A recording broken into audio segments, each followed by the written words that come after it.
The rain had been falling for hours, turning the quiet streets of Cedar Falls, Iowa, into shimmering rivers beneath the yellow glow of streetlights.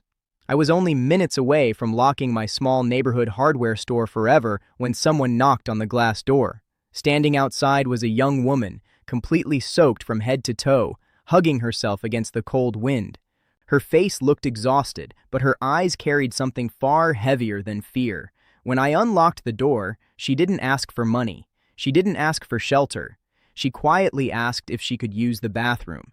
I had no idea that allowing a stranger inside would uncover a promise buried for 20 years, a debt no bank had ever recorded, and a secret that would completely change both of our lives. Before that storm ended, I would discover that sometimes the greatest debts are never written on paper, and the greatest payments arrive long after the person who owed them is gone. But how could one unexpected visitor know something about my past that even I had almost forgotten? If you believe kindness can change a life, please like this video, share it with someone who believes in second chances, and subscribe to the channel for more unforgettable stories. Also, tell us where you're watching from in the comments. My name is Nathan Brooks, and at 58 years old, I had become the kind of man people noticed without ever really seeing. My hardware store had survived recessions, online competition, and changing neighborhoods, but barely. Every month became another struggle to keep the lights on. Ever since my wife, Margaret, passed away from cancer 6 years earlier, the building had become more than a business. It was the last place that still felt alive. Every shelf reminded me of afternoons when she laughed with customers. Every old coffee mug behind the counter reminded me that once there had been someone waiting for me at the end of every workday.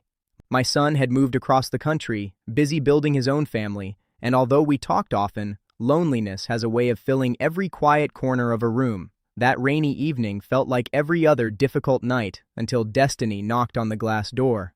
Why had this stranger arrived at my store instead of any other building on that street? She thanked me softly before disappearing into the restroom.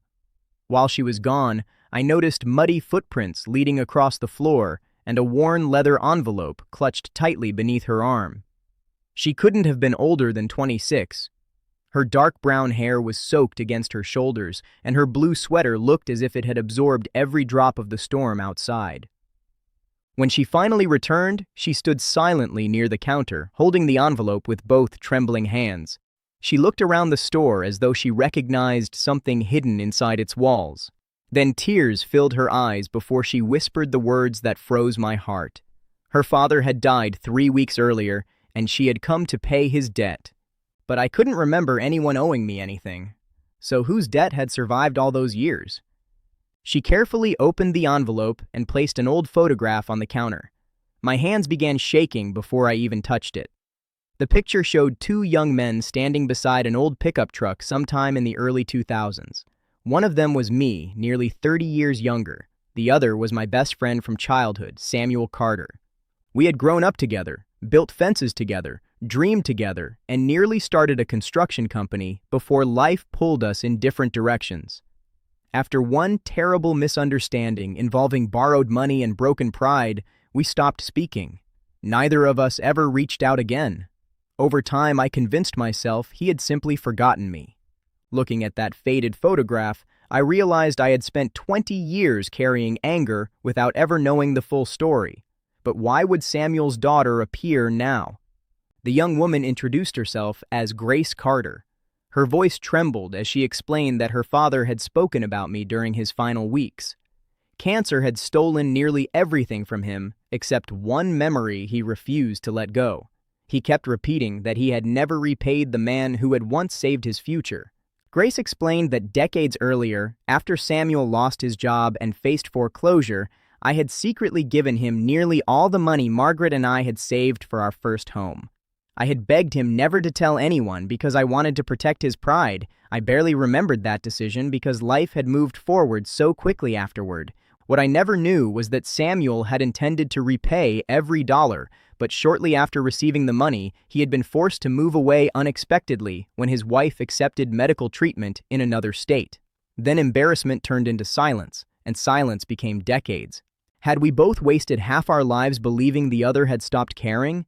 Grace slowly pushed a cashier's check across the counter. It represented years of savings her father had carefully built, despite living modestly.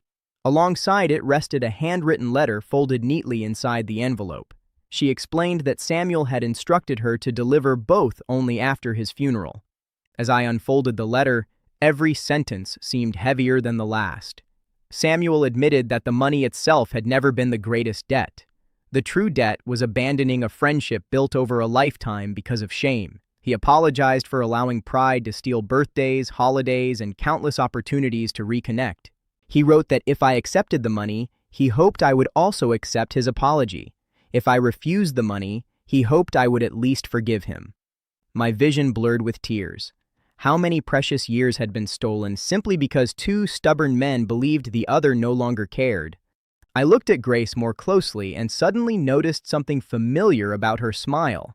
It was the exact same crooked grin Samuel wore whenever he tried hiding difficult emotions. She admitted life had not been easy. After caring for her father through years of illness, she had lost her apartment because medical bills consumed nearly everything they owned. She had driven hundreds of miles through the storm using her father's aging pickup truck to fulfill his final request before figuring out where she would sleep that night. She apologized for arriving wet and asking to use the bathroom because she didn't want her first impression to be someone begging for help. Instead, she wanted to honor her father's final promise. As she lowered her eyes, I realized she had inherited not only Samuel's smile, but also his stubborn dignity. Was fate giving me one final opportunity to correct the mistake both of us had made? I pushed the cashier's check back across the counter. Grace looked confused. She insisted her father would never rest peacefully unless the debt was repaid. I smiled through tears and explained something her father had forgotten. Friends do not keep score. Kindness is not a loan. What I gave Samuel all those years ago had never been an investment expecting profit. It had simply been one friend refusing to watch another lose everything. The debt had already been paid the moment Samuel chose to help raise such a compassionate daughter. Instead of accepting the check, I asked whether she would allow me to help her the way her father once allowed me to help him. The silence between us became filled with something neither of us expected. Could forgiveness truly erase decades of regret?